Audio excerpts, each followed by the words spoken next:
Hello friends, welcome to trick talks. आज हम Uttarakhand PCS का एक बहुत ही इंपॉर्टेंट टॉपिक डिस्कस करने जा रहे हैं, that is Uttarakhand budget 2024-25। Okay, और अभी जो आगामी परीक्षा होने वाली है आपकी 14 जुलाई को, उसमें से आप एक्सपेक्ट कर सकते हैं एक या दो क्वेश्चन इस टॉपिक से। ठीक है, तो ये this is very important topic. ठीक है, तो अच्छा, सबसे पहले मैं अपना सोर्स बता देती हूँ इस वीडियो का। ये जो PDF मैंने डाउनलोड किया है, ये मैंने उत्तराखंड सरकार की जो वेबसाइट है जहाँ उन्होंने अपना बजट PDF अपलोड किया था, वहीं से डाउनलोड किया है। तो ये ओरिजिनल डॉक्यूमेंट है, आप सारे डेटा को ईज़िली ट्रस्ट कर सकते हैं। ठीक है, जितना भी डेटा है सारा ऑथेंटिक है। चलिए शुरू करते हैं। तो हम आज पढ़ने जा रहे हैं बजट एक दृष्टि में 2024-25। हम इसमें सिर्फ इम्पॉर्टेंट टॉपिक्स को ही कवर करेंगे जो एग्ज़ाम पॉइंट ऑफ व्यू से इम्पॉर्टेंट हैं, और उनमें से क्या क्या हम इंटरप्रेट कर सकते हैं या क्या क्या हम प्रेडिक्ट कर सकते हैं, मोस्ट प्रोबेबल क्वेश्चंस हो सकते हैं, उन सबको पढ़ने की कोशिश करेंगे। चलिए शुरू करते हैं। सबसे पहले देखते हैं कि ये डॉक्यूमेंट क्या क्या इंक्लूड करता है। ठीक है, what does it includes? It includes first, ये 2024 का जो रियल डेटा है वो इंक्लूड करता है। 2023-24 का एस्टिमेटेड डेटा और 24-25 का भी एस्टिमेटेड डेटा इंक्लूड करता है। ठीक है, and this page itself is very important. आप यहाँ पे को देखो, इसमें सारी चीज़ें, revenue receipts, revenue expenditure, capital receipts, capital expenditure, fiscal revenue surplus, fiscal deficit, primary deficit, ये सब इसमें एक ही पेज पे गिवन है। ठीक है, और अब हम इसको एक एक टॉपिक को अच्छे से पढ़ेंगे। ओके, चलिए शुरू करते हैं। तो सबसे पहले बेसिक्स से शुरू करते हैं। ओके, सो सबसे पहला बेसिक ये है कि कॉन्स्टिट्यूशन में कौन से आर्टिकल में एनुअल फाइनेंशियल स्टेटमेंट बोला गया के बारे में बताया गया है। हम सबको पता होना चाहिए कि कॉन्स्टिट्यूशन में कहीं भी बजट वर्ड यूज़ नहीं किया गया है। ठीक है, तो article 112 is for central budget. Okay, और article 202 is for state budget. ठीक है, हमारे यहाँ पर को इन दोनों का डिफरेंस पता होना चाहिए। 112 इज़ फॉर सेंट्रल बजट, ठीक है, and 202 is for state budget. ठीक है, उसके बाद अगर हम उसमें बात करें तो अभी हमारे करंट में फाइनेंस मिनिस्टर कौन है? तो वह है श्री प्रेमचंद्र अग्रवाल। ठीक है, कौन है? श्री प्रेमचंद्र अग्रवाल। और हमारा फर्स्ट बजट कब आया था? तो जैसा कि 9 नवंबर 2000 को उत्तराखंड बना था, और 3 मई 2001, ठीक है, उसमें हमें तत्कालीन वित्त मंत्री कौन थे? रमेश पोखरियाल निशंक। ठीक है, RPN, इसको ऐसे याद कर लीजिए। वो उस समय हमारे तत्कालीन वित्त मंत्री थे और उन्होंने हमारे राज्य का प्रथम बजट प्रस्तुत किया था। ठीक है, और उसके बाद जब निर्वाचित सरकार आई, इलेक्शन हुए, निर्वाचित सरकार आई, तब जो हमारा बजट आया था वो आया था पहला निर्वाचित बजट, वो था 2002 में, 2002-2003 में। और वो किसने पेश किया था? वो पेश किया था नारायण दत्त तिवारी ने, NDT ने। ठीक है, अब उसके बाद अब शुरू करते हैं 2024-25 बजट में क्या स्पेसिफिक डेटा है जो एग्ज़ाम पॉइंट ऑफ व्यू से इम्पॉर्टेंट है। चलो शुरू करते हैं। तो सबसे पहले हम यहाँ पर को ध्यान देंगे कि हमारी बजट का साइज़ क्या है। तो हमारी बजट का जो साइज़ है that is 89,230.07 crore rupees. Okay, तो जब हम इसको कंपेयर करते हैं अपने 23-24 के बजट से, तो उससे ये कितना ज़्यादा बड़ा है? उससे ये 15.27% बड़ा है। ठीक है, हमें इतना पता होना चाहिए कि इस बार हमारा बजट एक्सपेंड हुआ है, और कितना एक्सपेंड हुआ है? 15.27%। ठीक है, अब हम आगे बढ़ते हैं। उसके बाद अब हम देखते हैं कि कितना व्यय रहा है, कितना एक्सपेंडिचर रहा है। ठीक है, तो अच्छा, राजस्व व्यय मतलब क्या होता है? तो रेवेन्यू एक्सपेंडिचर क्या होता है? ऐसा एक्सपेंडिचर जिसमें आप किसी भी कैपिटल को फॉर्म नहीं कर रहे हो। ठीक है, कोई कैपिटल को फॉर्म नहीं कर रहे हो, कोई लायबिलिटी को कम नहीं कर रहे हो, वैसा एक्सपेंडिचर, यानी ना ही आप कोई सड़क वड़क बना रहे हो और ना ही आपका कोई ऋण कम हो रहा है, ऐसा जो भी एक्सपेंडिचर होता है वो राजस्व व्यय कहलाता है, रेवेन्यू एक्सपेंडिचर कहलाता है। और हमारा रेवेन्यू एक्सपेंडिचर यानी सिर्फ वेतन वगैरह में जो एक्सपेंड हो रहा है वो कितना हो रहा है? 55,815.77 करोड़। ओके, और हमारा भी कैपिटल एक्सपेंडिचर कितना है? हमारा कैपिटल एक्सपेंडिचर मतलब सड़क, स्कूल, ठीक है, और जो भी बिल्डिंग्स वगैरह बनाने में हमारा कितना खर्चा हो रहा है, वो हमारा कैपिटल एक्सपेंडिचर। हमारा कैपिटल एक्सपेंडिचर कितना है? That is 33,000 414.30 crore rupees. Okay, ये हमारा कैपिटल एक्सपेंडिचर है। ठीक है, हमारा कैपिटल एक्सपेंडिचर मैंने बताया ना रेवेन्यू एक्सपेंडिचर से कैसे डिफरेंट है। कैपिटल एक्सपेंडिचर में या तो आपकी कोई लायबिलिटी कम होगी या कोई कैपिटल फॉर्म होगा, किसी कैपिटल का फॉर्मेशन होगा। ठीक है, तो ये हमारे एक्सपेंडिचर की बात हो गई। ठीक है, इसमें जो गौर करने वाली चीज़ है वो ये है कि हमारा जो रेवेन्यू एक्सपेंडिचर है, revenue expenditure is greater than capital expenditure, जो किसी भी अर्थव्यवस्था के लिए अच्छी बात नहीं है। हमारा कैपिटल एक्सपेंडिचर ज़्यादा होना चाहिए, जो क्या शो करता है, विकास को दिखाता है। ठीक है, चलिए अब आगे बढ़ते हैं। अब आते हैं रिसीप्ट्स में। तो रिसीप्ट्स की बात कर लेते हैं। रिसीप्ट्स में हमारे पास जो टोटल रिसीप्ट्स हैं वो कितनी हैं, 88,597.11 करोड़ रुपीज़। ओके, और इसमें हमारी राजस्व प्राप्तियाँ यानी कि रेवेन्यू रिसीप्ट्स। अच्छा, रेवेन्यू रिसीप्ट्स क्या होती हैं, दो टाइप की होती हैं। ठीक है, रेवेन्यू रिसीप्ट्स, देखो मैं ये अज्यूम कर रही हूँ कि आपको बेसिक्स पता है इकोनॉमी के, तो मैं आपको बस रिवाइज़ करा रही हूँ। ठीक है, what is revenue receipts. Revenue receipts दो तरह की होती हैं। ठीक है, आप इसको ऐसे देख सकते हो। रेवेन्यू रिसीट्स, एक तो लिखो टैक्स रेवेन्यू, एक होता है नॉन टैक्स, एंटी लिख देती हूँ बस। ठीक है, तो टैक्स रेवेन्यू में क्या होता है, फिर टैक्स रेवेन्यू मतलब टैक्स, तो डायरेक्ट टैक्स इनडायरेक्ट टैक्स दोनों ही आ जाते हैं। और नॉन टैक्स रेवेन्यू में क्या होता है, जैसे नॉन टैक्स अच्छा सबसे बड़ा तो क्या, जीएसटी। ठीक है, उसके बाद जो सब्सिडीज़ हमें मिलती हैं। ठीक है, उसके बाद जो इंटरेस्ट है, ठीक है, जो हम देते हैं इंटरेस्ट वगैरह, वो सब भी इसी में आता है। ठीक है, सॉरी, जो हमें मिलता है इंटरेस्ट वगैरह, क्योंकि हम रिसीप्ट्स की बात कर रहे हैं यहाँ पर को। तो रेवेन्यू रिसीप्ट्स में ये सब आता है, tax receipts and non tax receipts. Okay, तो उसके बाद अच्छा, तो ये कितना है, ये है 60,552.90 करोड़ रुपीज़। ओके, चलिए अब आ जाते हैं कि कैपिटल रिसीट्स कितना है। अच्छा, तो कैपिटल रिसीट क्या होता है, कैपिटल रिसीट कैसे आप वो करोगे, कैपिटल रिसीट होता है डेट, कितना डेट हमने लिया है। डेट और नॉन डेट भी होता है। नॉन डेट में हमें जैसे हम डिसइन्वेस्टमेंट करते हैं किसी कंपनी का। ठीक है, कोई गवर्नमेंट ओन कंपनी है और गवर्नमेंट अपने शेयर्स कम करके और अपने शेयर्स थोड़े बेच देती है, तो उसे बोलते हैं डिसइन्वेस्टमेंट करना। तो जब हम डिसइन्वेस्ट करते हैं तो जो कैपिटल हम जनरेट करते हैं, जो रुपीज़ हम जनरेट करते हैं, वो हमारा क्या है, वो हमारा कैपिटल रिसीट्स हैं। और वो किस फॉर्म में, नॉन डेट से। ठीक है, तो आप उसे क्या बोलेंगे, कैपिटल रिसीट के अंदर उसे रखेंगे। ठीक है, तो कैपिटल रिसीट कितना है हमारा राजस्व प्राप्तियाँ हमारी हैं 60,000, हम राजस्व की नहीं, पूंजीगत की बात कर रहे हैं। पूंजीगत बोले तो कैपिटल रिसीट्स, यह है 28,044.21 करोड़ रुपीज़। ठीक है, और ये सबसे इम्पॉर्टेंट फैक्ट है। इसमें जो तुम्हें ध्यान देना है वो ये ध्यान देना है कि again revenue receipt is greater than capital receipt. Okay, यही आपको यहाँ पे को सबसे जो इम्पॉर्टेंट चीज़ है वो ध्यान देनी, क्योंकि इतने ज़्यादा डेटा तो वो नहीं देगा, लेकिन हाँ वो ऐसे पूछ सकते हैं कि revenue receipt is greater than वो कैपिटल, और capital is greater than revenue, कौन सा है। ठीक है, अब हम आगे बढ़ते हैं, आगे देखते हैं। अच्छा, तो रुपये कहाँ कहाँ से आ रहा है। अब हमने ये तो देख लिया कि रेवेन्यू से ज़्यादा आ रहा है और रेवेन्यू एक्सपेंडिचर ही ज़्यादा है भी, लेकिन अब देखते हैं ये आ कहाँ से रहा है। तो सबसे ज़्यादा जो हमारा पैसा आ रहा है वो है 31.30, ये सबसे बड़ा अमाउंट यहाँ पर को शो हो रहा है। अब देख लेते हैं कि किससे आ रहा है। तो 31.30 जो है ये लोक ऋण, पब्लिक डेट से आ रहा है। लोक ऋण मतलब पब्लिक डेट। ओके, लोक ऋण मतलब क्या होता है, पब्लिक डेट।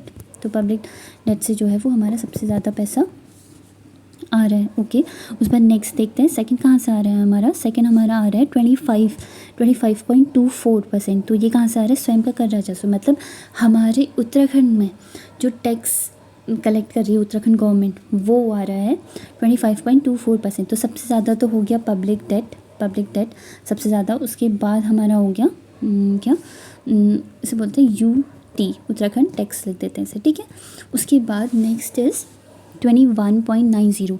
ठीक है, वो है तुम्हारा केंद्र सरकार से सहायता अनुदान, मतलब केंद्र हमें कितनी सब्सिडी दे रही है।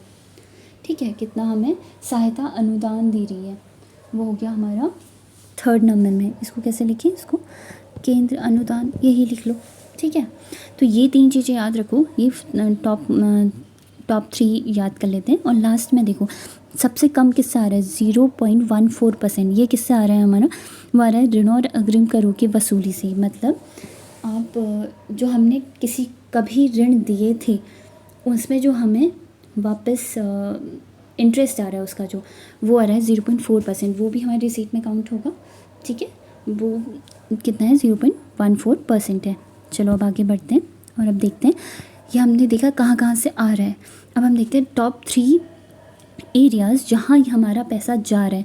तो उत्तराखंड गवर्नमेंट का टॉप 3 वो एरियाज़ जहाँ पर को हमारा पैसा जा रहा है। फर्स्ट कौन सा है, सबसे देखो सबसे ऊपर इसमें है 22.55 नहीं सॉरी 22.63 है सबसे ज़्यादा 22.63। ओहो, हमारा सबसे ज़्यादा पैसा वेतन भत्ते मजदूरी आदि में जा रहा है। ठीक है, जबकि हमारा सबसे ज़्यादा पैसा कैपिटल एक्सपेंडिचर में जाना चाहिए जो हमारा विकास को दिखाता है। ठीक है, चलो कोई नहीं, उसके बाद देखते हैं हम 22.55 कहाँ जा रहा है। 22.55% हमारा जा रहा है अन्य व्यय में जा रहा है। ठीक है, इसमें उनने एक बहुत ब्रॉड वो ले लिया है टर्म अन्य व्यय। 22.43% कहाँ जा रहा है, निवेश ऋण में जा रहा है। ठीक है, ये अच्छी बात है कि निवेश ऋण में जा रहा है। ठीक है, अच्छा इसमें कुछ ज़्यादा इम्पॉर्टेंट मुझे लग नहीं रहा, बस इसमें सबसे बड़ी ध्यान देने की बात यही है कि हमारा रेवेन्यू देखो, रेवेन्यू एक्सपेंडिचर हमारा इसीलिए ज़्यादा है क्योंकि इतना परसेंट हम जो सब ज़्यादा हम खर्च कर रहे हैं वो वेतन भत्ते मजदूरी आदि व्यय में जो व्यय कर रहे हैं, इसीलिए हमारा रेवेन्यू रिसीट कैपिटल रिसीट से रेवेन्यू एक्सपेंडिचर कैपिटल एक्सपेंडिचर से ज़्यादा है। ओके, और इसमें एक चीज़ जो थोड़ा सा आकर्षित करती है अपनी ओर वो ये है कि पेंशन और अनुतोषण में हम लोग 9.12% हमारा जा रहा है। ठीक है, और ब्याज मतलब हमने जितनी भी पब्लिक डेट लिया है हमारी गवर्नमेंट ने उसमें हम 7.46% हमारा जा रहा है। दिस इज़ टू मच, बहुत ज़्यादा हमारा ये एक्सपेंडिचर उसमें जा रहा है। ठीक है, और सहायक अनुदान अंशदान ये जो हम अपने जो हमारी राज्य सरकार हमारी पंचायतों को देती है, म्यूनसिपैलिटीज़ को देती है, एक्सेट्रा एक्सेट्रा। चलो आगे बढ़ते हैं हम। तो इसमें भी कुछ ज़्यादा ध्यान देने वाला जो मेन चीज़ें ध्यान देने वाली थी वो ये थी कि प्राप्तियाँ हमारी सबसे ज़्यादा कहाँ से हो रही है, पब्लिक डेट से। ठीक है, प्राप्तियों में देखेंगे तो हम कहाँ से हो रहे हैं, पब्लिक डेट सबसे ज़्यादा है। फिर उसके बाद है रेवेन्यू टैक्स। ठीक है, रेवेन्यू रिसीट्स सॉरी। ठीक है, फिर उसके बाद हमारी अनुदान, उसके बाद क्या है अनुदान, केंद्र सरकार हमें कितनी सब्सिडी कितना अनुदान दे रही है। ठीक है, और खर्च सबसे ज़्यादा कहाँ है हमारा, खर्च हमारा सबसे ज़्यादा तो सैलरीज़ वगैरह में है। ठीक है, फिर उसके बाद उसमें उनने कैटेगरी दी है अन्य अदर्स करके। ठीक है, उसके बाद अदर्स के बाद है निवेश ऋण, इन्वेस्टमेंट में जा रहा है। ठीक है, ये भी अच्छी बात है। ओके, इन्वेस्टमेंट में जाना, ये आप क्रम याद कर लीजिए बस। ठीक है, चलिए अब आगे बढ़ते हैं। नेक्स्ट देखते हैं इसमें क्या दिया हुआ है। नेक्स्ट इसमें है प्रमुख आर्थिक बिंदु बजट 2025। देखते हैं FRBM। अच्छा, तो सबसे पहले FRBM एक्ट के बारे में आपको बताना है। You know about FRBM act. तो FRBM एक्ट आया था इन 2003। ठीक है, ये ध्यान देना इसमें, इसके बारे में ज़्यादा क्या पूछा जा सकता है FRBM में कि 2003 में आया था एक। ठीक है, इसका फुल नेम है fiscal responsibility and budget management act. ठीक है, और ये लीगली बाइंडिंग है, ये ध्यान देना, दिस इज़ लीगली बाइंडिंग। ठीक है, आपको इसे फॉलो करना ही होता है। इसमें एक लिमिट दी जाती है दैट इज़ 3%। आपको अपना जो भी डेट है उसको 3% तक रखना होगा GDP के। ठीक है, और इसमें एक और चीज़ें ध्यान देने वाली दैट इज़ एस्केप क्लॉज कहता है कि आप 3.5% तक एक्सीड कर सकते हो। ठीक है, जैसे कोरोना के टाइम पे जो हुआ था। ओके, तो कोरोना के टाइम पे हम क्या 3.5% तक अपनी जो फिस्कल डेफिसिट है उसको ले जा सकते थे। ठीक है, अब इसको आगे बढ़ते हैं। FRBM एक्ट के बारे में आप इतना पढ़ लीजिए, ये 4 चीज़ें याद रख लीजिए, दैट्स इनफ। चलिए आगे बढ़ते हैं। तो FRBM अधिनियम का अनुपालन अब देखते हैं। इसमें अभी हमारा जो राजस्व अधिक का क्या मतलब है, सरप्लस। ओके, राजस्व अधिक का मतलब है सरप्लस, रेवेन्यू सरप्लस। ओके, तो रेवेन्यू सरप्लस हमारा कितना है, GSDP gross state domestic product का 1.20%। ठीक है, इतना हमारा रेवेन्यू सरप्लस है। तो रेवेन्यू सरप्लस को समझने का तरीका क्या है, फॉर एग्जांपल आपने 500 रुपया कमाया और आपने 600 खर्च कर दिया, तो you are -100, you are at 100 -100 ना, तो दिस इज़ रेवेन्यू डेफिसिट। लेकिन वहीं आपने 500 रुपया कमाया लेकिन खर्च कितना किया, सिर्फ 400 ही खर्च किया, तो आप +100 रुपीज़ आप पास बच गए ना, तो 100 रुपीज़ इज़ योर सरप्लस। ठीक है। तो this is what revenue surplus, तो इसको याद रखेंगे। तो हमारा रेवेन्यू सरप्लस कितना है, it is 1.20% of GSDP। Okay, चलिए अब आगे बढ़ते हैं। उसके बाद देखते हैं राजकोषीय घाटा कितना है हमारा राजकोषीय घाटा जो है, ये बहुत अच्छी बात है कि हमारा राजकोषीय घाटा लिमिट के अंदर है। लिमिट कितनी है, लिमिट इज़ 3% और हमारा है 2.39। ओके, 2.39%। ये एक अच्छी बात है कि इकोनॉमी अच्छी जा रही है उत्तराखंड की। ठीक है, नेक्स्ट हम उसके बाद आते हैं कि फिजिकल डेफिसिट। ओके, राजकोषीय घाटा में फिजिकल डेफिसिट होता है। ओके, चलिए अब आगे बढ़ते हैं। उसके बाद हम देखते हैं कि ऋण GSDP FRBM। अच्छा हाँ, ये डेट कितना हो सकता है, जो हमारा डेट है दैट इज़ 24.23%। और FRBM क्या कहता है कि आप कितना मैक्सिमम कितना डेट ले सकते हो, आप मैक्सिमम 32.8% ही डेट ले सकते हो। ठीक है, टोटल 33% भी नहीं कह रहा है ये, 32.8% ही डेट आप ले सकते हैं और उत्तराखंड का सेफ लिमिट के अंदर ही आ रहा है, दैट इज़ 24.23%। ठीक है, जो भी अच्छी बात है। चलिए अब आगे देखते हैं। अब वीडियो भी बहुत लंबा होता जा रहा है, 15 मिनट्स का हो गया, मेरे को लगा था शॉर्ट करूँगी। चलिए अब हम देखते हैं जो भी योजनाएं हैं। मैं इसमें योजनाओं के बस आपको नाम बता देती हूँ कि आप इसको कैसे कवर करना है। मैं कोशिश करूँगी कि नेक्स्ट वीडियो में मैं ही इसे कवर कर दूँ। ठीक है, आपको यहाँ पर जो ध्यान देने वाली चीज़ है वो क्या है, सबसे पहली चीज़, आपको पैसे वैसे याद नहीं करने, आपको ध्यान देना कि जमरानी बांध परियोजना ये न्यूज़ में है। ठीक है, आप ध्यान देंगे कि जमरानी बांध परियोजना ये न्यूज़ में है। आपको ये पता होना चाहिए कि गोला नदी पर बनी है। गोला इसे इंग्लिश में तो गोला ही लिखता है, लेकिन हिंदी में से गौला बोलते हैं। ठीक है, और ये हल्द्वानी में है, हल्द्वानी डिस्ट्रिक्ट नैनीताल। ओके, जमरानी बांध परियोजना। उसके बाद आप देखो सौंग परियोजना। सौंग किसकी सहायक, ये रिस्पन्ना नदी या ऋषिपर्णा भी बोलते हैं उस नदी को। ये सब देहरादून साइड को, मेरे ख्याल से अभी मैं जब इस पर सर्च कर रही थी, त्रिवेंद्र सिंह रावत उस समय हमारे CM थे जब इस परियोजना को स्वीकृति मिली थी। उसके बाद से इस पर काम चल रहा है। तो अभी इसको इनने इतना 300 करोड़ रुपये अलॉट कर दिए हैं सौंग। और इससे पहले एक क्वेश्चन भी आया है UKPCS के किसी एग्जाम में कि सिसवा नदी किसकी सहायक नदी है, वो इसी सौंग नदी की सहायक है। रिस्पन्ना भी इसकी सहायक नदी है। रिस्पन्ना का एक और नाम है जिसे ऋषिपर्णा भी बोलते हैं। ठीक है, तो आप ये सब चीज़ें ध्यान रखें। तो आपको ये चीज़ें ध्यान देने की, जमरानी बांध परियोजना के बारे में आपको पता होना चाहिए कौन सी नदी पर है और कहाँ है। सौंग परियोजना के बारे में आपको पता होना चाहिए। लखवाड़ परियोजना यमुना नदी पर बनी है, कब से शुरू हुई है। ठीक है, और अभी इसमें थोड़ा बहुत टेंशन्स भी चल रहे थे क्योंकि बहुत से लोगों को वहाँ से विस्थापित किया गया, हमें पता होना चाहिए। तो हमें ध्यान देना कि हमें ये तीन बांधों के बारे में अच्छे से पता होना चाहिए। ठीक है, उसके बाद हम देखते हैं, उसके बाद नीचे कुछ खास चीज़ नहीं है। ठीक है, उसके बाद हम नीचे आ जाओ। नीचे भी ऐसा कुछ बहुत इम्पॉर्टेंट नहीं है, तो इसको हम इग्नोर कर सकते हैं। इसको भी हम इग्नोर कर सकते हैं। इन सब चीज़ों को आप इग्नोर करते हुए चलिए, जो इम्पॉर्टेंट होगा मैं आपको बताते रहूँगी।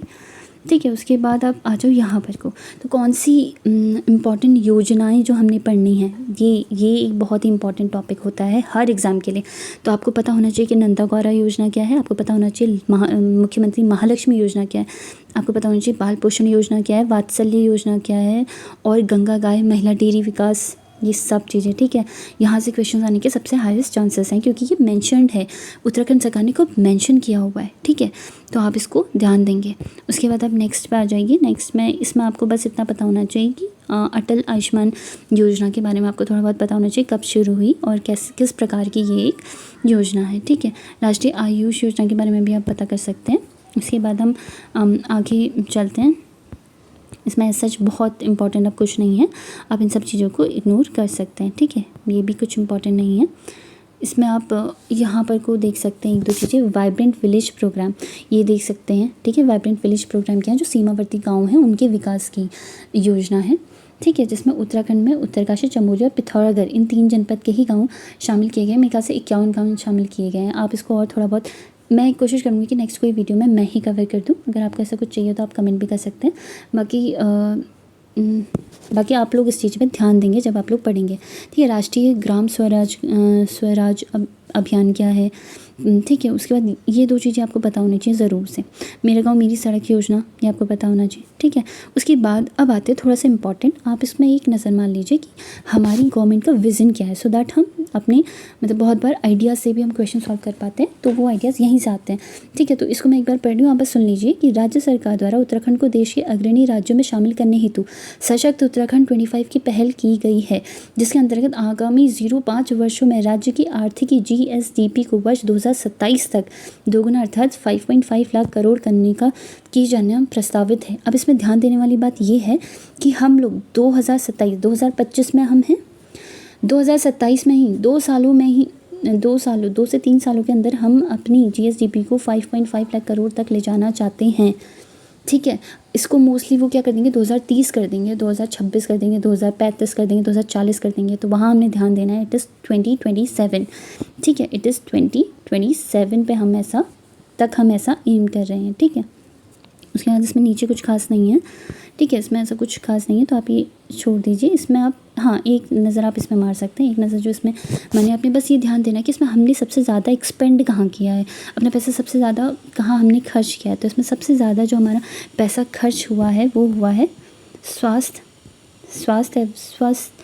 एवं परिवार कल्याण में। सबसे ज़्यादा पैसा हमने अपना यहाँ खर्च किया है। ठीक है, उसके बाद नेक्स्ट हमने पैसा कहाँ खर्च किया है, प्राथमिक शिक्षा, प्राइमरी शिक्षा में। तो ये फर्स्ट के 3 आप याद कर लो। सबसे पहला कि हमने स्वास्थ्य पर्यावरण में सबसे ज़्यादा पैसा खर्च किया, उसके बाद हमने प्राथमिक शिक्षा पे सबसे ज़्यादा खर्च किया हुआ है, और उसके बाद हमने खर्च किया हुआ है लोक निर्माण विभाग में। ठीक है, जो हमारी इकोनॉमी की एक अच्छी दशा को दिखाता है कि हम मतलब अच्छे, देखो परिवार, स्वास्थ्य और परिवार सबसे इम्पॉर्टेंट पार्ट है, गवर्नमेंट शिक्षा सबसे इम्पॉर्टेंट पार्ट है, और लोक निर्माण भी सबसे इम्पॉर्टेंट पार्ट में से एक है। तो ये हमारी इकोनॉमी की अच्छी कंडीशन को दर्शाता है। ठीक है, इसलिए इस पर ध्यान देना ज़रूरी है। उसके बाद यहाँ पर को आ जाओ, इसमें बस कुछ नहीं करना है, इस पर ध्यान देना है कि हमारी उत्तराखंड का क्या विज़न है, वही कि इकोलॉजी के साथ साथ इकोनॉमी करके हमने एक कंसेप्ट नया अपनाया हुआ है गवर्नमेंट ने। ठीक है, कैंपा योजना मतलब आप जितने पेड़ काटोगे उतने पेड़ लगाओगे, कंपल्सरी फॉरेस्ट हुआ। उसमें सारा पे ध्यान दो, स्प्रिंग एंड रिवर रिजुविनेशन प्राधिकरण। ठीक है, बस वो पूछ लेगा सारा का फुल फॉर्म क्या है, तो यह है स्प्रिंग एंड रिवर रिजुविनेशन प्राधिकरण। ठीक है, यानी अथॉरिटी। चलिए अब आगे बढ़ते हैं इसमें। उसके बाद आप देख लीजिए, इसमें कुछ इंपॉर्टेंट नहीं है। अब आया सबसे इंपॉर्टेंट पार्ट, आप इसको एक बार रीड कर लो। ठीक है, क्योंकि इसमें से वो सीधे क्वेश्चन पूछेगा, स्ट्रेट फॉरवर्ड क्वेश्चन यहीं से आएंगे। स्टेट GSDP, ठीक है, वर्ष 2023 में कितनी थी, 3,03,000 करोड़। 23-24 में कितनी है, 3,46,000 करोड़। तो बढ़ोतरी हुई है। ठीक है, चलो अब आगे बढ़ते हैं इसमें। ये GSDP के आंकड़े की हम बात कर रहे हैं। ओके, चलिए अब आगे आ जाइए। अर्थव्यवस्था में वृद्धि की दर कितनी है। अब यहाँ पर देखो, अर्थव्यवस्था में उत्तराखंड की वृद्धि दर घटी है। हमारा पहले 2022-23 में हमारा 7.63% था, 23-24 में 7.58% हो गया है। तो कितना घट गया, हमारा 0.05% घट गया है। ठीक है, इतना आप देखो ये घट गया है। लेकिन इंडियन देखो, भारतीय वृद्धि अर्थव्यवस्था की वृद्धि दर देखो भारत सरकार की, पहले 7.2 था, अब 7.3 है। तो क्या यहाँ तो माइनस में रहा, यहाँ तो माइनस में है उत्तराखंड। लेकिन गवर्नमेंट क्या है, इंडियन गवर्नमेंट, वो प्लस में है, कितने, 0.1%। ठीक है, ये 0.1 हो गया, एक ही बात है। ठीक है, अब हम आगे बढ़ते हैं। ये ध्यान देना कि हमारी वृद्धि दर घटी है, ऑल्दो हम कह रहे हैं कि हम इकोनॉमी में अच्छा कर रहे हैं, लेकिन हमारी वृद्धि दर घटी है। चलिए अब आगे बढ़ते हैं। अब आते हैं राज्य की अर्थव्यवस्था। 2022-23 में उत्तराखंड राज्य की जो प्रति व्यक्ति आय थी वो थी 2,30,994 रुपये। ठीक है, और अभी कितनी हो गई है, अच्छा वार्षिक की बात हो रही है। और 23-24 में कितनी हो गई, 2,60,201 रुपये। और वृद्धि कितनी हुई, 12% की वृद्धि हुई है। ये बहुत अच्छा नंबर है, 12% की वृद्धि हुई है। ठीक है, इंक्रीज़ हुआ है। अब देखते हैं गवर्नमेंट, इंडियन गवर्नमेंट की कितनी थी, थोड़ा सा कंपेयर कर लेते हैं अपने आप को वहाँ से। तो इंडियन गवर्नमेंट की पहले थी 1,72,276 और अब हो गई है 1,85,854। तो कितना परसेंट का इंक्रीज़ आया है, 7.9% का इंक्रीज़ आया है। तो किस में ज़्यादा इंक्रीज़ आया है, हमारी यानी उत्तराखंड की प्रति व्यक्ति आय में इंक्रीज़ आया है, 12% का इंक्रीज़ आया, 12% का इंक्रीज़ आया, जबकि इंडियन गवर्नमेंट का 7.9% का इंक्रीज़ आया है। ठीक है, राज्य की अर्थव्यवस्था पे बात कर लेते हैं हम। राज्य की अर्थव्यवस्था पे यानी हम लोग किस पार्ट से ज़्यादा पैसे ले रहे हैं और किस पार्ट से कितने, मतलब कौन सा क्षेत्र हमें ज़्यादा सपोर्ट कर रहा है। ठीक है, तो आप यहाँ देखो, जो उत्तराखंड की सरकार है उसे सबसे ज़्यादा सेकेंडरी द्वितीय क्षेत्र 46.84% हमें सपोर्ट वहाँ से मिल रहा है। उसके बाद टर्शरी है 43.17%। उसके बाद जाके प्राइमरी, दैट इज़ 9.99%। ओके, तो सेकेंडरी सबसे ज़्यादा है 46.84%, टर्शरी उसके बाद है 43.17% और प्राइमरी उसके बाद लास्ट में है। ठीक है, तो आप इसको याद भी कर लीजिए कि हमें कैसे मिलता है, secondary then tertiary and then primary. लेकिन ये बताओ कि इंडियन गवर्नमेंट का कैसा है। इंडियन गवर्नमेंट का मैं आपको बता देती हूँ। इंडियन गवर्नमेंट टर्शरी यानी सेवा क्षेत्र से सबसे ज़्यादा पैसा कमाती है, फिर सेकेंडरी से कमाती है और फिर जाके प्राइमरी से कमाती है। ठीक है, ये डिफरेंस है, ध्यान देना। उत्तराखंड गवर्नमेंट सेकेंडरी से सबसे ज़्यादा कमा रही है और टर्शरी से उसके बाद और प्राइमरी से सबसे कम। ठीक है, लेकिन जो इंडियन गवर्नमेंट है, ठीक है, वो टर्शरी से सबसे ज़्यादा कमाती है, फिर सेकेंडरी से कमाती है और फिर प्राइमरी से कमाती है। ठीक है, चलिए अब ध्यान देंगे। सॉरी, चलिए फिर अभी तो फ़िलहाल के लिए इतना ही था इसमें, जो इम्पॉर्टेंट हमारा इम्पॉर्टेंट फैक्ट्स हैं इसके, डेटा जितना भी इम्पॉर्टेंट है मुझे लगता है इतना इनफ है। आप इतना पढ़ लीजिए एंड फिर मतलब इतने से आपके जो भी क्वेश्चंस उत्तराखंड बजट से आएंगे वो कवर हो जाएंगे। ठीक है, तो आप एक और खाली वीडियो को लंबा नहीं खींचते हैं। Thank you very much. अगर आप यहाँ तक आए हैं ऐसे अपना सपोर्ट करते रहिए। बहुत इनिशियल स्टेज में हूँ बट कोशिश कर रही हूँ कि जितना भी अच्छा कंटेंट आप लोग को दे पाऊँ उतना दूँ। Thank you, have a nice day, bye.